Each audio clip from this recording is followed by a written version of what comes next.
அப்போது வந்து அவர் எடப்பாடியை வந்து அதிமுக தலைவராக நினைக்கல. சிவி சண்முகம் தான் அதிமுகவுக்கு பொறுப்பு. ஏன்னா அப்போது 35 எம்எல்ஏக்கள் அவங்க கண்ட்ரோலில் இருந்தாங்க அப்படின்னு. அந்த 35 எம்எல்ஏக்குள்ளே வந்திருந்தேன்னா நம்ம ஏற்கனவே பேசின மாதிரி தான் உண்மையான அதிமுக அப்படிங்கிறது அவங்க கைக்கு போயிருந்திருக்கும். சிவி சண்முகம், எஸ்பி வேலுமணிக்கு. ஆனால் அதை வந்து எடப்பாடி டீம் வந்து தடுத்துட்டாங்க. வந்து அடுத்த கொஞ்ச நேரத்தில் லீமாரோஸ் போய் திரும்ப போய் குஷியானதை போய் தனியாக சந்திக்கிறாங்க. அப்போ இது வந்து அஃபிஷியலாக வெளியே தெரிஞ்சது. அது வெளியில் தெரியாமல் குஷியானது கூட ஒரு சந்திப்பு நடக்குது. அப்போது இந்த அதிமுகவுக்குள்ளே என்ன நடக்குது? இப்போது இந்த அதிமுகவை ஸ்ட்ராங் பண்ணணும் அப்படின்னா சட்டசபையில் எடப்பாடி ஸ்ட்ராங்காக பேசணும். மக்கள் மத்தியில் இந்த மாதிரி போராட்டங்களை அறிவித்து போராட்டத்தை முன்னெடுத்துட்டு போகணும். அப்படின்னா தான் இருக்கிறவங்களை காப்பாற்ற முடியும், அங்கே போகிறவங்களை வந்து தடுக்க முடியும். ஏன்னா இப்போ அந்த அம்மா உணவகம் பற்றியெல்லாம் சண்டை வரும்போது அதிமுக தரப்புல இருந்து பேசுறதுக்கு யாருமே டக்குன்னு வரல. உடனே எஸ்பி வேலுமணி எந்திரிச்சு டிவிக்கு சப்போர்ட்டாக பேசினார். பேசி அம்மா உணவகம் வந்து சரியில்லை, இப்போ தான் நல்லா இருக்குது, அறுசுவை உணவெல்லாம் இப்போ தான் போடுறாங்க, இதுக்கு முன்னாடிலாம் சாப்பாடு சரியில்லை.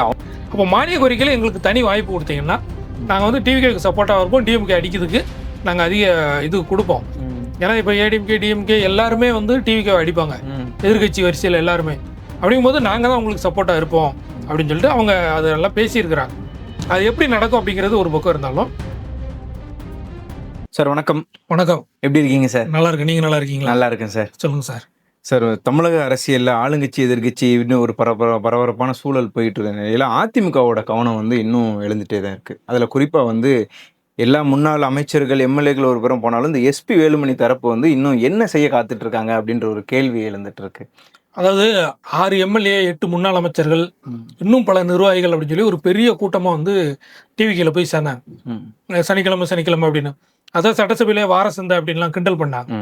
சீமான் கூட சனிக்கிழமை அப்படி வாங்குறாங்க, விலை கொடுத்து வாங்குறாங்க அப்படின்லாம் மேடையிலலாம் பேசுனார். இப்போ என்னென்னா அதிமுகவில் இருந்து அந்த 6 எம்எல்ஏ போயிட்டாங்க. அவங்க உடனே இடைத்தேர்தல் வரும், திரும்ப ஜெயிச்சு மந்திரி ஆயிடலாம் அப்படின்னு அதில் நிறைய பேர் நினச்சாங்க. ஆனால் இடைத்தேர்தல் வந்து தள்ளி போகுது. அது எப்போ நடக்கும் அப்படிங்கிற ஒரு கேள்விக்குறியாக மாறிடுச்சு. அப்புறம் மற்றவங்க நிறைய பேர் போயிருக்கிறாங்க. உள்ளாட்சி தேர்தலும் இப்போதைக்கு இல்லை, இன்னும் 1 வருஷம் ஆகும் அப்படிங்கிற மாதிரி சொல்லிட்டாங்க. அப்போ உள்ளாட்சி தேர்தலையும் போட்டி போட முடியாத நிலம். இப்படி தான் கட்சியில் பொறுப்பு கிடைச்சாலும் நம்ம இருக்கலாம் அப்படின்னு சொல்லிட்டு தான் அந்த அதிமுக முன்னாள் அமைச்சர்கள் எல்லாமே முடிவு பண்ணாங்க. முடிவு பண்ணதில் பார்த்தீங்கன்னா கட்சி அந்த பொறுப்புக்கு வந்து விஜயபாஸ்கர் 2 விஜயபாஸ்கர் இருக்காங்கல்ல, அவங்களுக்கு வந்து மாவட்ட அமைப்பு செயலாளர் அப்படின்னு சொல்லி போஸ்டிங் கொடுத்துருக்காங்க. ஏன்னா மாவட்ட செயலாளர் அப்படின்னு ஒரு போஸ்டிங் இருக்கு, மாவட்ட அமைப்பு செயலாளர்னா என்னன்னு தெரியலையே அப்படின்னு. துணை பொதுச் செயலாளரும் ஒரு போஸ்டிங் இருக்கு, விஜயபாஸ்கர் இருக்கு. இப்போ நம்ம ஊர்ல என்ன அப்படின்னா, இப்போ நேஷனல் பார்ட்டி இருக்குல்ல, தேசிய கட்சிகள், காங்கிரஸ்ல பிஜேபியில வந்து மாவட்ட தலைவர், அந்த தலைவருக்கு வந்து மரியாதை அதிகமா இருக்கும். அதே மாதிரி மாநில தலைவருக்கு அதிகமாக மரியாதை இருக்கும். மற்ற மாநில கட்சிகள்ல நம்ம ஸ்டேட்ல எப்படி அப்படின்னா, அண்ணா காலத்துல இருந்து மாநில பொதுச் செயலாளர் அப்படிங்கிறதுக்கு தான் அதிக முக்கியத்துவம். அதே மாதிரி மாவட்ட செயலாளருக்கு அதிக முக்கியத்துவம் இருக்கும். அது டிஸ்ட்ரிக்ட் கலெக்டர் மாதிரி அப்படின்னு சொல்லி சொல்லுவாங்க. அந்த ஒரு கெத்தாக இருப்பாங்க. எதுனாலும் மாவட்ட செயலாளர் சொல்லாமல் அமைச்சரே உள்ள மாவட்டத்துக்குள்ளே வர முடியாது அப்படிங்கிற கண்ட்ரோல்லாம் உண்டு. இப்போ மாவட்ட செயலாளர் அப்படிங்கிற பொறுப்பில் டிவிகேக்காரங்க தான் இருக்கிறாங்க. மாவட்ட அமைப்பு செயலாளர் அப்படிங்கிற போஸ்டிங் தான் விராலிமலை புதுக்கோட்டையில் வந்து அவர் விஜயபாஸ்கருக்கு, கரூரில் வந்து எம்ஆர் விஜயபாஸ்கருக்கு, அதே போல் தென்காசியில் வந்து இசைசுப்பையா கொடுத்துருக்காங்க. இதில் இந்த 3 பேருக்கு பதவி கொடுத்துட்டாங்க. இன்னும் 3 பேருக்கு பதவி இல்லை. அதில் வந்து அவர் ஜெயக்குமார், பெருந்துறை ஜெயக்குமாருக்கு அந்த பெருந்துறை தொகுதியை மட்டும் வச்சு ஒரு மாவட்டம் அறிவிச்சு அவர் மாவட்ட செயலாளர் அப்படின்னு அறிவிச்சிட்டாங்க. இப்போ இவங்களுடைய அடுத்த கட்டம் என்ன அப்படிங்கிறது, அவங்களுக்குள்ள மரகதம் குமரவேல் அவங்களுக்கும் பொறுப்பு கொடுத்துருக்காங்க. மாவட்ட துணை பொதுச் செயலாளர் கொடுத்துருக்காங்க. பொதுவாக வந்து துணை பொதுச் செயலாளர், அமைப்பு செயலாளர் எல்லாம் டம்மி தான். அவங்க வந்து கூட்டத்தில் இருக்கலாம், மேடையில் உட்கார வைப்பாங்க. ஒரு மாவட்டத்தில் ஒரு கூட்டம் நடக்குன்னா அமைப்பு செயலாளர் மேடை ஏற்றுக்குப்பா அப்படின்னு சொல்லி மேடையில் உட்காந்துக்கலாம், கீழே உட்காராம மேடையில் உட்காந்துக்கலாமே தவிர அந்த அதிகாரம் அப்படிங்கிறது யாருக்கு இருக்குன்னா மாவட்ட செயலாளர், அடுத்து ஒன்றிய செயலாளர், அவங்களுக்கு தான் அதிகமாக இருக்கும். அந்த ஒன்றியம்னா அந்த தொகுதியில் வந்து ஒன்றிய செயலாளர், மாவட்ட செயலாளர். அதனால தான் நிறைய பேர் எம்எல்ஏக்களே வந்து எங்களுக்கு மாவட்ட செயலாளர் போஸ்டிங் வேணும் அப்படின்னு சொல்லி கேட்டு வாங்கினது. வெறும் எம்எல்ஏ வச்சு அவங்களால ஒரு பிரயோஜனம் இருக்காது. ஒன்று மந்திரியா இருக்கணும், இல்லை மாவட்ட செயலாளர் இருக்கணும், அப்படிதான் விரும்புவாங்க. ஆனால் இது மாவட்ட அமைப்பு செயலாளர் அப்படின்னு சொல்லி போட்டதுனால அவங்களுக்கு கொஞ்சம் அது ஃபீலிங்காக தான் இருக்குது. இது அதிமுகவுக்குள்ளே நிறைய குழப்பத்தை உண்டாக்கியிருக்கு. ஏன்னா இப்போ இதுதான் வந்து இன்னும் எஸ்பி வேலுமணி தரப்புல இருந்து ஒரு கேள்வி எழப்படுது. என்ன அப்படின்னா, தாவேகாவுக்கு போனால் இந்த அளவுக்கு மதிப்பு இருக்காது. இப்போ நம்மளே இப்போ பேசணும் மாவட்ட செயலாளருக்கும் அமைப்பு செயலாளருக்கும் வித்தியாசம் அப்படின்னு. அப்போ அவங்க என்ன சொல்கிறாங்கன்னா, தாவேகா தரப்புக்கு போக வேண்டாம், அதிமுகவையே நம்ம வந்து கைப்பற்ற பார்க்கலாம் அப்படின்னு ஒரு கேள்வி. அதுக்கான முயற்சி வந்து நடக்குது. எப்போ நடந்துச்சுன்னா, இவரு விஜய் வந்து எல்லா தலைவர்களையும் போய் சந்திச்சார்ல, அப்ப சிவி சண்முகம் வீட்டுக்கு தான் போனாரு. அப்போ வந்து அவர் எடப்பாடியை வந்து அதிமுக தலைவரா நினைக்கல, சிவி சண்முகம் தான் அதிமுகவுக்கு பொறுப்பு. ஏன்னா அப்போ 35 எம்எல்ஏக்கள் அவங்க கண்ட்ரோல்ல இருந்தாங்க அப்படின்னு. அந்த 35 எம்எல்ஏக்குள்ள வந்திருந்தேன்னா நம்ம ஏற்கனவே பேசின மாதிரி தான் உண்மையான அதிமுக அப்படிங்கிறது அவங்க கைக்கு போயிருந்திருக்கும், சிவி சண்முகம், எஸ்பி வேலுமணிக்கு. ஆனா அதை வந்து எடப்பாடி டீம் வந்து தடுத்துட்டு அன்னைக்கு 25 எம்எல்ஏக்கள் தான் அவங்களுக்கு ஆதரவு கொடுத்தாங்க. அதுலயும் நிறைய பேர் திரும்ப மன்னிப்பு கடிதம் கொடுத்து போயிட்டாங்க. இந்த 6 எம்எல்ஏக்கள் தான் அங்க போயிருக்கிறாங்க. இப்போ இதுல என்ன அப்படின்னா, எஸ்பி வேலுமணி வந்து மத்திய அமைச்சர் பியூஷ் கோயலுக்கு வந்து ரொம்ப நெருக்கம். இப்போ இங்க வந்து மின்சாரத்துறை அமைச்சரா தங்கமணி இருந்தார், டெல்லியில வந்து மின்சாரத்துறை அமைச்சரா பியூஷ் கோயல் இருந்தார். அப்போ தங்கமணிக்கும் பியூஷ் கோயலுக்கும் ரொம்ப நெருக்கம், ரொம்ப க்ளோஸா இருப்பாங்க. இப்போ நீங்களே பாத்தீங்கன்னா தங்கமணி கொஞ்ச நாள் ஒதுங்கி இருந்தாரு, அப்புறம் பியூஷ் கோயல் வரும்போது கூடவே போவார் தமிழ்நாட்டுக்கு எப்போ வந்தாலும். அதே மாதிரி வேலுமணியும் அதன் மூலமா பியூஷ் கோயல் கூட நெருக்கம், டெல்லியில சில அமைச்சர்கள் மூலமாகவும் நெருக்கம். அப்போ இந்த வேலுமணி தங்கமணி டீம் வந்து டெல்லிக்கு போயிட்டு வந்திருக்கிறாங்க. அவங்க 2 பேரும் போகல, அவங்க ஆட்கள் போய் பேசிட்டு வந்திருக்கிறாங்க. உங்களை நம்பி தான் நாங்கள் வந்து எடப்பாடி வந்து பொதுச் செயலாளரை ஏற்றுக்கிட்டு இவ்வளோ நாள் இப்போ ட்ராவல் பண்ணோம். இப்போ வந்து அந்த போக்கு எங்களுக்கு பிடிக்கல, அதனால நீங்க ஒரு முடிவு சொல்லுங்க, இல்லை நாங்கள் டிவி கேட்க போறோம் அப்படிங்கும்போது அவங்க அப்போ நீங்க தனித்து செயல்படுங்க, அதிமுகவிலே நீங்க ஒரு தனி அதிமுக, போட்டி அதிமுக மாதிரி நீங்க செயல்படுங்க நாளைக்கு. ஏன்னா சிவசேனாலாம் அப்படிதான் நடந்துச்சு, மகாராஷ்டிரால தனியா செயல்படுவாங்க, அப்புறம் அவங்க கட்சிக்கே அவங்க போயிட்டு. பீகார்லயே அப்படிதான் நடந்தது, புதுசா கட்சிக்கு வந்தவங்களுக்கு அவங்க தான் கட்சி அப்படிங்கிற மாதிரி சின்னத்தை கொடுத்துருவாங்க. அது மாதிரி உங்களுக்கு ரெட்டலை சின்னம் கிடைக்கிறதுக்கு வாய்ப்பு இருக்கு அப்படின்னு பிஜேபியில இருந்து ஒரு உறுதி கொடுத்ததா ஒன்று சொல்றாங்க. அந்த நம்பிக்கையில தான் SP Velumani, CV Shanmugam team எல்லாம் தனியாவே நம்ம செயல்படுவோம், சட்டசபையிலையும் சரி பொதுவிலையும் சரி தனியாவே செயல்படுவோம் அப்படின்னு சொல்லி தான், அந்த நம்பிக்கையில தான் சிவி சண்முகம், ஒரு எஸ்பி வேலுமணி, கேபி அன்பழகன் 3 பேரும் போய் புஷி ஆனந்தை பார்த்து சந்திச்சது. இதுல என்ன அப்படின்னா, இவங்க 3 பேரும் புஷி ஆனந்தை சந்திச்சுட்டு வந்து அடுத்த கொஞ்ச நேரத்துல லீமா ரோஸ் போய் திரும்ப போய் புஷி ஆனந்தை போய் தனியா சந்திக்கிறாங்க. அப்போ இது வந்து அபிஷியலா வெளியே தெரிஞ்சது, அது வெளியில தெரியாம புஷி ஆனந்த் கூட ஒரு சந்திப்பு நடக்குது. அப்போ இந்த அதிமுகவுக்குள்ள என்ன நடக்கு, சட்டசபைகளே பார்த்தோம், அந்த 900 கோடி மார்டின் குடும்பம் அப்படிங்கிறலாம் சட்டசபையில பேசினாங்க, உங்க மாமாட்ட கேளுங்க, உங்க அப்பாட்ட கேளுங்க அப்படின்னு சொல்லி. ஏன்னா கட்சிக்கு நன்கொடை வாங்குறது எல்லா கட்சியுமே வாங்கியிருக்கிறாங்க. அப்போ டிஎம்கே மட்டும் அங்க பேசும்போது அது ஒரு பேசப்பட்ட பொருளா மாறிச்சு. இப்போ இவங்க 3 பேர் சந்திச்சுட்டு வந்ததுக்கு அப்புறம் லீமா ரோஸ் போய் சந்திக்கிறாங்க. ஏன்னா அவங்க தான் முதல்ல ஏடிஎம்கே டிவிக்கு கூட்டணி பேசுறாங்க அப்படிங்கறத ஓப்பனா வெளியில வந்து பேட்டியில சொன்னது. அப்படி இருக்கும்போது இவங்க போய் பேசுனது, அப்போ ஏடிஎம்கே டிவிக்கு கூட்டணிக்காக போய் சிவி சண்முகம் போய் பேசினாரா, அல்லது இங்க வந்து சேர்றதுக்கு, ஏன்னா சேர்ந்தன்னா அங்க போனா மரியாதை இருக்காது, நம்ம இங்க ஏடிஎம்கேல இருந்த மரியாதை வந்து அங்க கிடைக்காது அப்படிங்கிற ஒரு இது இருக்கு. இப்ப பாத்தீங்கன்னா அடுத்து ஆகஸ்ட் 14 வந்து ஆளுங்கட்சிக்கு எதிரான ஆர்ப்பாட்டம் வந்து எல்லா இடத்துலயும் ஏடிஎம்கே அறிவிச்சிருக்காங்க. அதுக்கு பாத்தீங்கன்னா எஸ்பி வேலுமணி வந்து கோயம்புத்தூர்ல கிடையாது, அங்க வந்து பொள்ளாச்சி ஜெயராமனை போட்டுட்டு எஸ்பி வேலுமணிக்கு வந்து தேனி மாவட்டத்துக்கு இன்சார்ஜா கொடுத்துருக்காங்க. அப்ப அதுல சிவி சண்முகம் கிடையாது. அப்போ இந்த மாதிரி இது ஒண்ணு இருக்கும்போது அப்புறம் அவங்களுடைய அதிகாரப்பூர்வ தொலைக்காட்சி இருக்குல்ல, நியூஸ் ஜே, அது ஜெயா டிவில இருந்துச்சு, ஜெயா டிவில இருந்து சசிகலா பிரிஞ்ச உடனே அப்புறம் நியூஸ் ஜேன்னு ஆரம்பிச்சாங்க. நியூஸ் ஜே வந்து சிவி சண்முகம் அவங்க பொறுப்பு, எஸ்பி வேலுமணியும் கொஞ்சம் உதவி பண்றாரு அப்படிங்கலாம் சொல்லிட்டு இருக்காங்க. அப்ப அந்த நியூஸ் ஜே வந்து இவங்களுக்கான செய்தியா இல்லை அப்படிங்கும்போது புதுசா ஒரு சேனல் தொடங்கலாம் அப்படிங்கிற அளவுக்கு வந்து எடப்பாடி பழனிசாமி அடுத்த கட்டம் போயிட்டார். ஒரு ஏடிஎம்கேக்குன்னு தனியா ஒரு வார் ரூம் வேணும், தனியா வந்து ஐடி விங் தனியா செயல்படாதுக்கு வைக்கணும், இந்த மாதிரி டிவி சேட்டலைட் டிவி ஒன்று வேணும், யூடியூப் சேனல் இதெல்லாம் வச்சு செயல்படணும் அப்படின்னு சொல்லி. ஏற்கனவே எலெக்ஷனுக்கு ஒர்க் பண்ணவங்களுக்கே நிறைய காசெல்லாம் கொடுக்காம நிறைய ஏமாத்திட்டு போயிருக்காங்க, சம்பளம் எல்லாம் கொடுக்கல அப்படின்னு சொல்லி அந்த ஏடிஎம்கேக்கு பிரமாணியால ஒர்க் பண்ணாங்கல்ல, ஐடிவிங்ல ஒர்க் பண்ணவங்களுக்கு, அங்க உள்ள ஒர்க் பண்ணவங்களுக்கே சம்பளம் கொடுக்கல அப்படின்னு சொல்லி நம்ம ரீல்ஸ் எல்லாம் பாக்குறோம். அதுக்கு ஒர்க் பண்ண யூடியூப்புக்கு அப்புறம் அந்த கெஸ்ட் எல்லாம் பேசியிருப்பாங்க பத்திரிகையாளர், அதுவே நிறைய குழப்பங்கள் இருக்கு. அப்ப இதெல்லாம் தீர்க்கணும் அப்படின்னா அதுக்கு நிறைய இன்சார்ஜ் போட்டதுனாலதான் பிரச்சனை. நம்மளே இதை எடுத்து செய்வோம் அப்படின்னு சொல்லி எடப்பாடி பழனிசாமி அதுக்கான முடிவு எடுத்து செய்யறதா சொல்றாங்க. இப்போ இந்த அதிமுக ஸ்ட்ராங் பண்ணணும் அப்படின்னா சட்டசபையில எடப்பாடி ஸ்ட்ராங்கா பேசணும், மக்கள் மத்தியில இந்த மாதிரி போராட்டங்களை அறிவிச்சு போராட்டத்தை முன்னெடுத்துட்டு போகணும். அப்படின்னா இருக்கிறவங்களை காப்பாற்ற முடியும், அங்க போறவங்களை வந்து தடுக்க முடியும், டிவி கேட்க போறவங்களை. இப்போ இதுலயே பாத்தீங்கன்னா மதுரை சரவணன், கடம்பூர் ராஜ் இவங்களுக்கெல்லாம் போஸ்டிங் கொடுக்கல, அவங்க இவங்களுக்கு முன்னாடியே போனவங்க, இவங்களுக்கு முன்னாலே போனவங்க. இப்போ அவரு மதுரை சரவணனுக்கெல்லாம் நிர்மல்குமார் வந்து இவர் உள்ள வரும்போது அவர் வந்து அமைச்சர் வந்து விரும்பல அப்படின்னு. ஏன்னா அங்கே வந்து கோபிசன், கல்லாணை, தங்கப்பாண்டி இந்த மாதிரி நிறைய பிரச்சனைகள் அவங்களுக்குள்ளே மதுரைக்குள்ளே போய் பல நிகழ்வுகளை கலந்துக்கிடாதது மாதிரி நிறைய பிரச்சனை போய்கிட்டு இருக்கு. இப்போ இவருக்கு சரவணனுக்கும் கொடுத்துட்டேன்னா அவரு நிர்மல்குமார் ஓவர்டேக் பண்ணிடுவாரு அப்படிங்கிற மாதிரி அவரு இது பண்ணியிருக்கிறாங்க. அது மாதிரி கடம்பூர் ராஜ் அவருக்கு வந்து மாநில பொறுப்பு தான் வேணும் அப்படின்னு கேட்டதுனால அவரு அங்கேயே இருப்பாரா அல்லது திரும்ப ஏடிஎம்கேக்கு போறது கூட வாய்ப்பு இருக்கு அப்படிங்கிற மாதிரி எல்லாம் வந்துட்டு. ஏன்னா அதுக்காக தான் எடப்பாடி வந்து அந்த தூத்துக்குடி வடக்கு மாவட்ட செயலாளர் போஸ்டிங் இன்னும் போடாம வச்சிருக்கிறார். ஏன்னா கடம்பூர் ராஜு திரும்ப கூட வரலாம் அப்படிங்கிற எதிர்பார்ப்பு வந்து அங்க இருக்குது. அப்படி இருக்கும்போது இப்ப டிவிகேக்குல போய் சேரக்கூடியவங்க இருக்கிறாங்களா அதிமுகல, அங்க வந்து நமக்கான மதிப்பு மரியாதை இல்லை அப்படிங்கிற ஒரு நிலைமை வந்து அவங்களுக்கு இருக்குது. அது உள்ளாட்சி தேர்தல் வந்துருச்சுன்னா சரியா இருக்கும், ஏதாவது ஒரு போஸ்டிங் கிடைச்சிருக்கும், அல்லது இடைத்தேர்தல் நடந்தா கூட ஒரு உற்சாகமா இருந்திருக்கும். எல்லாமே இவங்க நேரத்துக்கு எல்லாமே தள்ளி தள்ளி போகுதா.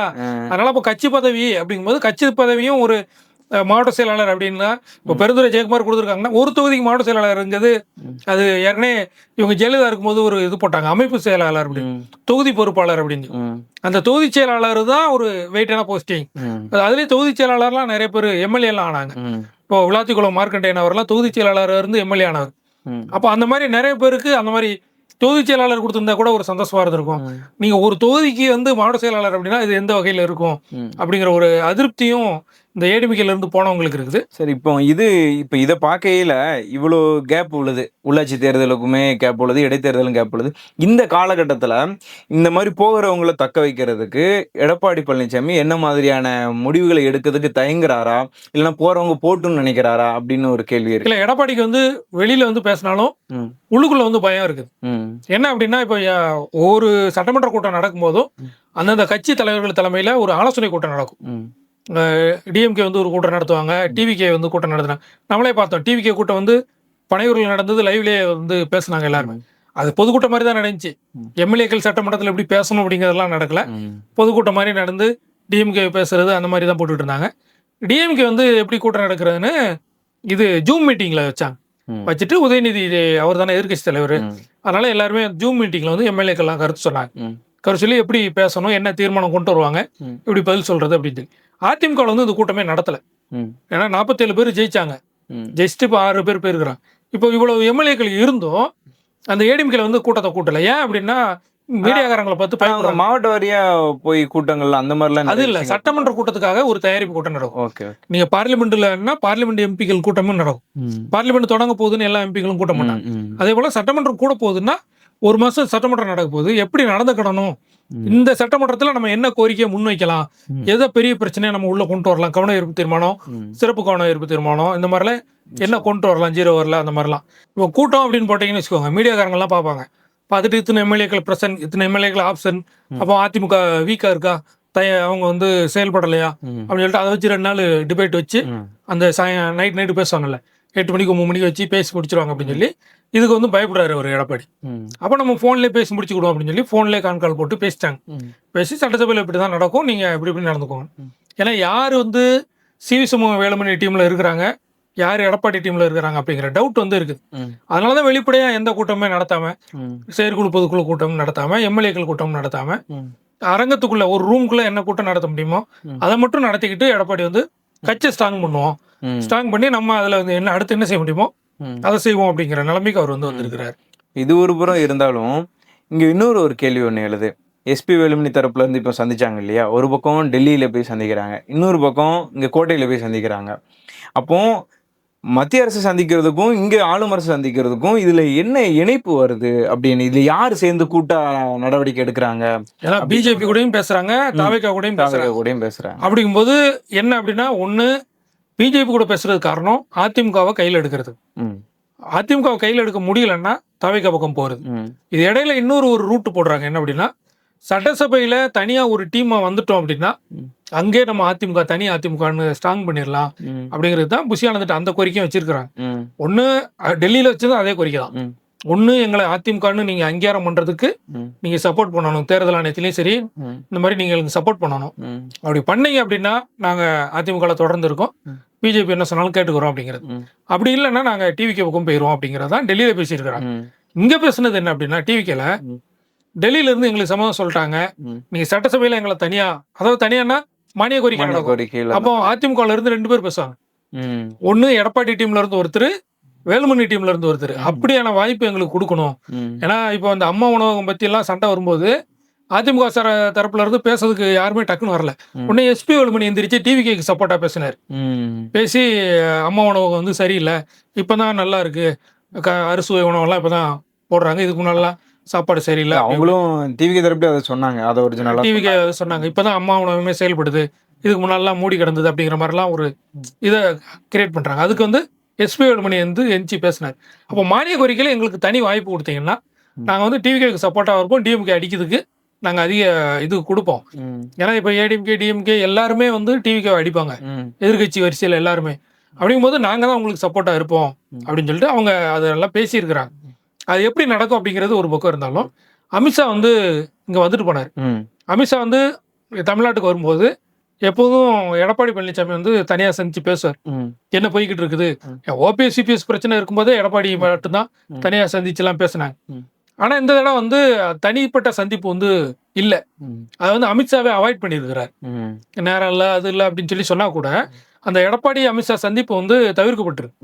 அதே மாதிரி ஏர்போர்ட்ல வரவேற்பு கொடுப்பாங்கல்ல அமித்ஷாவுக்கு, வரவேற்பு கொடுக்கும்போது எப்போதுமே என்டிஏ லீடர், ஒரு முன்னாள் முதலமைச்சர் அப்படிங்கிற அடிப்படையில் எடப்பாடி தான் முதல்ல வந்து அமித்ஷாவுக்கு பொக்கையெல்லாம் கொடுத்து வரவேற்பெல்லாம் கொடுப்பாரு. ஆனா இந்த இடம் நயனார் நாகேந்திரனை வந்து முன்னால விட்டாங்க. ஏன்னா அண்ணாமலை இருக்கும்போதே எடப்பாடி தான் முன்னால போய் நின்று வரவேற்பெல்லாம் கொடுப்பாரு. இப்போ நயனார் நாகேந்திரன் போய் அமித்ஷா வரவேற்கிறார். 2வது தான் இவர் போறாரு. அது போல வேலுமணி இவங்கெல்லாம் இல்லை, அக்ரி கிருஷ்ணமூர்த்தி இருக்கிறாரு கூட. அப்போ அந்த முக்கியத்துவம் வந்து குறையுது. உங்களுக்கு எவ்வளவு தூரம் ஸ்ட்ராங்கா இருக்கிறோமோ அவ்வளவு தூரம் தான் பிஜேபியில செல்வாக்கு. இப்போ இங்க ஏடிஎம்கே உடைய அந்த செல்வாக்கு வந்து குறையுது. ஏன்னா பெரிய கட்சியா பிஜேபி வந்து முன்னிறுத்துறதுக்கு தான் அவர் நயனார் நாகேந்திரன் வந்து முதல்ல விட்டாங்க, எஸ்பி வேலுமணி வந்து வரல, எடப்பாடி வந்து 2வது விட்டாங்க அப்படிங்கிற ஒரு பேச்சு வந்து காரணம். அது தனியா சந்திச்சு பேசியிருந்தா கூட சரி என்டிஏல வந்து ஸ்ட்ராங்கா இருக்காரு எடப்பாடி அப்படிங்கிற மாதிரி ஆயிருந்திருக்கும். நான் தனிப்பட்ட சந்திப்பும் இல்லை. அப்படிங்கும்போது புதுச்சேரியில ஒரு பிரச்சனையை வந்து முடிச்சு வச்ச மாதிரி அமித்ஷா வந்து தமிழ்நாட்டில் முடிச்சு வைப்பாரு அப்படின்னு சொல்லி எதிர்பார்த்தாங்க. அது ஒரு முடிவு இல்லாம இன்னும் ஒரு பிளவை நோக்கி போகும்போது எடப்பாடி வந்து இப்போ இருக்கிறவங்கள வச்சு எப்படி கட்சியை ஸ்ட்ராங் பண்றது அப்படிங்கிற நிலைமைக்கு போயிருக்கிறாரு. அது நம்ம சட்டமன்ற கூட்டம் முடிகிறதுக்குள்ள நமக்கு தெரியும் உள்ளுக்குள்ள என்னெல்லாம் நடக்குது அப்படின்னு சொல்லி. இதுக்கடையில் அந்த தொகுதி மறுவரை அந்த மாதிரியான சட்டங்கள்லாம் வந்துருச்சுன்னு வச்சுக்கோங்க, எப்போ வேணாலும் தேர்தல் வரலாம். அது மத்தியிலையும் சரி மாநிலத்திலையும் சரி எப்போ வேணாலும் தேர்தல் வரலாம். அதை எதிர்பார்த்து அதிமுகவுடைய வேலைகள் வந்து தொடங்கிட்டாங்க. அதை எதிர்பார்த்தா இப்போ பார்த்தீங்கன்னா விராலிமலை தொகுதியில் விஜயபாஸ்கரை எதிர்த்து யார் போட்டி போட்டாங்களோ அந்த திமுக வேட்பாளர் அவரை வந்து ஏடிஎம்கே கூப்பிடுறாங்க. கூப்பிட்டு நீங்க ஏடிஎம்கேல நில்லுங்க, உங்களை நாங்க ஜெயிக்க வைக்கிறோம். ஏன்னா ஏடிஎம்கே தொகுதி அப்போ ரெட்டலை அப்படிங்கிறது ரொம்ப பரிச்சயமான ஒண்ணு. அதே போல தோப்புங்கடா சொல்லலாம் பெருந்துறையில டிஎம்கேல உள்ளாரு. அப்ப அவரை கூப்பிட்டு நீங்க ஏடிஎம்கேல நில்லுங்க, ஏடிஎம்கே வேட்பாளரை நீங்க ஈஸியா ஜெயிச்சிடலாம் அப்படின்ட்டு அந்த வேலைகள் எல்லாம் ஏடிஎம்கே வந்து தொடங்கிருச்சு. இப்போ டிவிகேல இருந்து சர்வே எடுத்து பார்த்துருக்காங்க. பார்க்கும்போது திருச்சியில மட்டும்தான் வெற்றி வாய்ப்பு அதிகமா இருக்குது, மற்ற தொகுதியெல்லாம் ரொம்ப கடுமையா கஷ்டப்படணும் போராடணும் அப்படிங்கிற அளவுக்கு வந்துருச்சு. அப்ப அந்த வாய்ப்பை வந்து ஏடிஎம்கே பயன்படுத்திக்கிடணும்னு நினைக்கிறாங்க. இப்ப இந்த 6 தொகுதியில ஒரு 4 தொகுதி ஏடிஎம்கே ஜெயிச்சா கூட எடப்பாடியினுடைய ஆளுமை அப்படிங்கிறது வந்து ஒரு பேசப்படக்கூடியதா மாறும். அதை நோக்கிதான் மதுராந்தகம், பெருந்துறை, விராலிமலை, தாராபுரம் இந்த 4 தொகுதி எப்படியாவது ஜெயிச்சிடணும். ஏன்னா அம்பாசமுத்திரம், திருச்சி கிழக்கு அதெல்லாம் வந்து கொஞ்சம் கடுமையா போட்டி இருந்தா கூட, கரூர் இந்த மாதிரி போட்டியா இருந்தா கூட இந்த 4ல எப்படியாவது ஜெயிச்சிடணும் அப்படிங்கிற அளவுக்கு வந்து ஏடிஎம்கே வந்து உள் வேலைகள் வந்து கடுமையா பார்த்துட்டு இருக்கிறாங்க. ஃபீல்டுலயும் சரி இந்த மாதிரி வெளிக்கட்சியில இருந்து கொண்டு வர்றது அப்படின்னு. திமுக வந்து பெரிய அளவுல எதிர்ப்பு தெரிவிக்க மாட்டாங்க. இந்த சட்டமன்ற தேர்தலை பொறுத்தளவோட இடைத்தேர்தலை பொறுத்தளவுல டிவிக்கு தோக்கணும் அப்படிங்கிற முடிவுல தான் டிஎம்கே இருப்பாங்களா. அப்படி இருக்கும்போது அவங்க அதிமுக பெரிய அளவுல எதுக்கு வாய்ப்பு இல்லை. ஆமா, பெரிய அளவுல அவங்க எதிர்த்து பேச மாட்டாங்க, பெரிய அளவுல வேலை செய்ய மாட்டாங்க. வேலை செய்யறது வந்து கொஞ்சம் குறைச்சிக்கிட்டாங்கன்னு வச்சுக்கோங்களேன். அப்போ அம்பாசமுத்திரம், இவங்க கரூர் இந்த மாதிரி தொகுதிகள் வந்து திருச்சி இது வந்து டிஎம்கேக்கு சாதகமா இருக்கு. 2 பேரும் இணைந்து கூட பயணிக்க வாய்ப்பு இருக்கு. இணைந்து பயணிக்க வாய்ப்பு கிடையாது, மறைமுகமா இணைந்து பயணிச்சாங்க அப்படின்னா அவங்களுக்கு பெரிய பாதிப்பு உண்டாகும். அதனால வந்து அந்த வேலையை குறைச்சிக்கிடுவாங்க, இல்ல வேட்பாளர் செலவு பண்றது அந்த பிரச்சாரம் பண்றது அதை குறைச்சிக்கிடுவாங்களே தவிர இந்த போட்டி அப்படிங்கிறது வந்து கடுமையா தான் இருக்கும். டிவிகேக்கு எதிராக யாரு ஜெயிக்கிறா அப்படிங்கிறது அதுல வந்து அதிமுகவுக்கு நம்ம சொன்ன அந்த 4 தொகுதிகள் ஸ்ட்ராங்கா இருக்கிறதுனால வெற்றி வாய்ப்பு வந்து இருக்கும் அப்படிங்கறத அதை வச்சுட்டு எடப்பாடி தன்னுடைய ஆளுமையை நிலைநாட்டிக்கலாம், இடைத்தேர்தல் முடிவிட்டும் பாத்துக்கலாம் அப்படின்னு சொல்லிட்டு போறவங்க போட்டோம் இருக்கிறத வச்சு அவர் அடுத்த கட்ட ஆர்ப்பாட்டம் போராட்டம் அப்படின்னு சொல்லி அடுத்த கட்டத்துக்கு போய்கிட்டு இருக்கிறாரு. ஒருபுறம் டெல்லி என்ன செய்ய போகிறாங்க, எஸ்பி வேலுமணி என்ன பண்ண போகிறாங்க, இவங்க நம்ம கோட்டையில் உள்ளவங்க என்ன பண்ண போகிறாங்கன்னு ஒரு விவாதம் போனாலும், எடப்பாடி பழனிசாமிக்கு இப்போ ஒரு மிகப்பெரிய நெருக்கடியாக தான் இதை இப்போ பேசின விஷயங்கள்லாம் பார்க்கப்படுது. ஒரு கட்சியை மட்டுமே கட்சியில் என்ன நடக்கு இதை எதிர்த்தே போராட வேண்டிய சூழலில் இப்போ 3 பேரையுமே இவர் வந்து ஒரு பக்கம் டெல்லி, ஒரு பக்கம் தமிழ்நாடு, ஒரு பக்கம் உள்கட்சி எல்லாத்தையும் எதிர்த்து அவர் எந்த அளவுக்கு ஒரு வலிமை பெற போறாரு, கட்சி எப்படி அடுத்த கட்டத்துக்கு கொண்டு போக போறாரு. விவசாயிகள் மத்தியில இப்போதும் எடப்பாடிக்கு செல்வாக்கு இருக்கு. அதுதான். அது வந்து இப்போ காவேரி பிரச்சனையும் பாத்தீங்கன்னா சட்டமன்றத்திலயும் ஸ்கோர் பண்ணது அவர் தான். இப்போ அவர் உதயநிதி பேசுனது, விஜய் பேசுனது, முதலமைச்சரும் எதிர்கட்சி தலைவரும் வந்து சண்டை தான் போட்டுட்டாங்களே தவிர ஒரு ஆக்கப்பூர்வமான விஷயங்களை வந்து எடுத்து வைக்கல. அதுல வந்து எடப்பாடியினுடைய கோரிக்கைகள் வந்து ஸ்ட்ராங்கா இருந்தது. தனிப்பட்ட தாக்குதல்கள் எதுவும் இல்லாம அப்படி சொல்லி அதுல ஸ்கோர் பண்ணியிருக்கிறாரு. இப்போ உடனடியாக ஆர்ப்பாட்டம். இப்போ அவரு தஞ்சாவூர்ல உதயநிதி பண்ண ஆர்ப்பாட்டமே சர்ச்சையா மாறிச்சு. ஆனா எடப்பாடி எல்லா மாவட்டத்திலயும் ஆர்ப்பாட்டம். ஒண்ணு கட்சியை வலிமைப்படுத்துறதுக்கும் ஒரு வாய்ப்பு, விவசாயிகள் மத்தியில நாங்க இருக்கிறோம், காவேரிக்காக நாங்க தான் போராடிட்டு இருக்கிறோம் அப்படின்னு அந்த மதிப்பு டெல்டா மாவட்டங்களை பாதுகாக்கப்பட்ட வேளாண் மண்டலம் அறிவிச்சதுலயும் அவருக்கு ஒரு பேர். அந்த விவசாயிகள் மத்தியில அந்த இருக்கிறத தக்க வச்சுக்கிடுவோம் அப்படிங்கிற வச்சுட்டு கட்சியை ஸ்ட்ராங் பண்றதுக்கு எடப்பாடி அந்த முயற்சிகள்ல இருக்கிறார். தொடர்ந்து நிறைய விஷயங்களையும் அதுல இந்த இடத்துல பேச வேண்டியதா இருக்கு. அவரு இருந்த டைம்ல பயிர்க்கடன் தள்ளுபடி எல்லாம் முழுமையா பண்ணாங்க, நிவாரணம் நிறைய அறிவிச்சாங்கன்னு சொல்லி பாராட்டப்பட்டாரு. தொடர்ந்து இன்னொரு விஷயமும் நீங்க சொன்னதுனால அந்த சட்டப்பேரவையிலையுமே இந்த காவிரி பிரச்சனையை வந்து பயங்கரமா பேசுனதும் இருக்கட்டும். அந்த நேரத்துல இவங்கெல்லாம் ஒரு புறம் வேற மாதிரி பிரச்சனை கிரியேட் பண்ணாலும் எடப்பாடி வந்து நீங்க முதலமைச்சர் வந்து போய் பேச வேண்டிய அவசியமே கிடையாது, நீங்க எந்த விதத்திலும் அவங்ககிட்ட நமக்கு வந்து நம்ம அவங்க சார்ந்து போக வேண்டாம் அப்படின்னு சொல்லி பயங்கரமா பேசிடுறாங்க, லீகலா போய்க்கிடுவாங்க. ஆனா என்ன ஒரு குறை அப்படின்னா, விவசாயிகள் போராட்டம்னாலும் சரி இல்ல இந்த சட்டமன்றத்துல பேசுனாலும் சரி, எல்லாத்தையும் கோஆர்டினேட் பண்றதுக்கு அவர் தயாரா இல்ல எடப்பாடி வந்து. அதுதான் ஒரு வீக்னஸா இருக்கு, பெரிய மைனஸா இருக்குது. அவர் வந்து கட்சியிலேயும் எல்லாரையும் ஒருங்கிணைக்கல, கூட்டணி கட்சி தலைவர்களையாவது ஒருங்கிணைச்சிருக்கலாம். இப்போ ஆளுங்கட்சியான டிவிக்கு வந்து அனைத்து கட்சி கூட்டம் கூடலன்னா அதிமுக வந்து அதுக்கான முயற்சியை செய்யலாம். திமுக செய்யல அப்படின்னா கூட அதிமுக வந்து முயற்சி செஞ்சு அனைத்து கட்சி கூட்டம் போட்டு அவங்க ஒரு முயற்சி எடுக்கலாம். அப்போ அந்த டிவிக்கு செய்யாத விஷயங்களை ஏடிஎம்கே செஞ்சாங்கன்னா இன்னும் கொஞ்சம் மதிப்பு கூடும். அதுல வந்து வீக்கா தான் இருக்கிறாரு எடப்பாடி. அவர் வந்து கட்சியை ஸ்ட்ராங் பண்ணணும் அப்படின்னா கட்சியில எல்லா தலைவர்களையும் ஒருங்கிணைச்சு செய்யறது ஒண்ணு, கூட்டணி கட்சி தலைவர்களை ஒன்று சேர்த்து செய்யறது ஒண்ணு. இப்ப புதிய தமிழகம் கட்சி அனைத்து கட்சி கூட்டம் போட்டாங்க, அதுல ஏடிஎம்கே போய் கலந்துக்கிட்டாங்க, ஆனா ஆர்ப்பாட்டத்துக்கு வந்து போகல. அப்போ அந்த அனைத்துக்கு அது வந்து பெரிய ஒரு கூட்டமைப்பா உருவாகுது இல்ல. இந்த இடத்துல அதிமுக அதை பண்ணிருக்கணும். அதிமுக அது வந்து அதை ஸ்ட்ராங் பண்ணி புதிய தமிழகம் ஒரு முயற்சி எடுத்தாங்கல்ல, அதை வந்து அதிமுக கையில் எடுத்து அவங்களே அதை அடுத்த கட்டத்துக்கு கொண்டு போயிருக்கலாம். அப்போ இவ்வளவு கட்சி என் கூட இருக்கிறாங்க. இப்போ திமுக இருந்து அனைத்து கட்சி கூட்டம் போட்டாங்க, இதே SIR பிரச்சனை, தொகுதி மறுவரை இருக்கலாம், 58 கட்சி தலைவர்கள் வந்து அதுல கலந்துக்கிட்டாங்க. 58 கட்சி நம்ம ஊர்ல இருக்குது, 61 கட்சி அதுல கூட்டியிருந்தாங்க, அதுல 2-3 பேர் வரல. அந்த 58 கட்சி ஏடிஎம்கே கூட்டணியில இருந்து வந்தவங்களும் வந்திருந்தாங்க, பிஜேபி கூட்டணியில இருந்தும் வந்திருந்தாங்க. அப்போ அந்த அவ்வளவு பெரிய கூட்டத்தை கூட்டும் போது இப்போ விஜய் வந்து அனைத்து கட்சி கூட்டம் அவர் வந்து அதுக்கான முயற்சி எடுக்கல. எடுத்திருந்தாருன்னா ஆளுங்கட்சி அப்படிங்கிறதுல வந்து வந்திருப்பாங்க. இப்போ அதிமுக வந்து அன்னைக்கு 27 அமைப்பு 30 அமைப்புகள் மேல வந்து கட்சிகள் வந்து அன்னைக்கு கூடுறாங்க. அதிமுக OS மணியன் வந்து அதுல பேசுறாங்க. அப்போ அதை வந்து நீங்க அடுத்த இடத்துக்கு போனீங்கன்னா உங்களுக்கு ஒரு 50 கட்சி சப்போர்ட்டா இருக்கும்போது ஒரு மிகப்பெரிய ஆளுமையான தலைவரா, ஆப்போசிஷன் லீடரா, மக்கள் மத்தியில நாங்க தான் இருக்கிறோம். அண்ணாமலை கூட சொன்னார்ல, உண்மையான எதிர்கட்சி நாங்க தான், பிரதான எதிர்கட்சி அதிமுக இல்லைன்னு போன ஆட்சியில பேசினார்ல, அந்த மாதிரியான ஒரு நிலைமை வந்து எடப்பாடி கிடைச்சிருக்கும். அதை வந்து அவர் பயன்படுத்த தவறிட்டார்.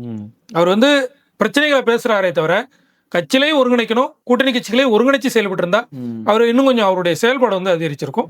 இப்போதைக்கு கட்சியை வந்து ஸ்ட்ராங் பண்ணணும் அப்படிங்கிறதுல அவர் தீவிரமா இருக்கிறார். நிச்சயமா இப்போ எடப்பாடி பழனிசாமி அடுத்த கட்ட நடவடிக்கைகளை எப்படி எடுக்க போறாரு, அவர் நீங்க சொன்ன மாதிரி கூட்டணிகள் அமைக்கிறதுல எந்த அளவுல அவர் வந்து ஒரு முழு கவனத்தையும் செலுத்துவார் அப்படிங்கிறது தான் இனி வருங்காலங்களில் அதிமுகவோட வெற்றியா பார்க்கப்படலாம். தொடர்ந்து பார்க்கலாம். உங்களுடைய நிறைய தகவல்களுக்கு நன்றி சார். நன்றி.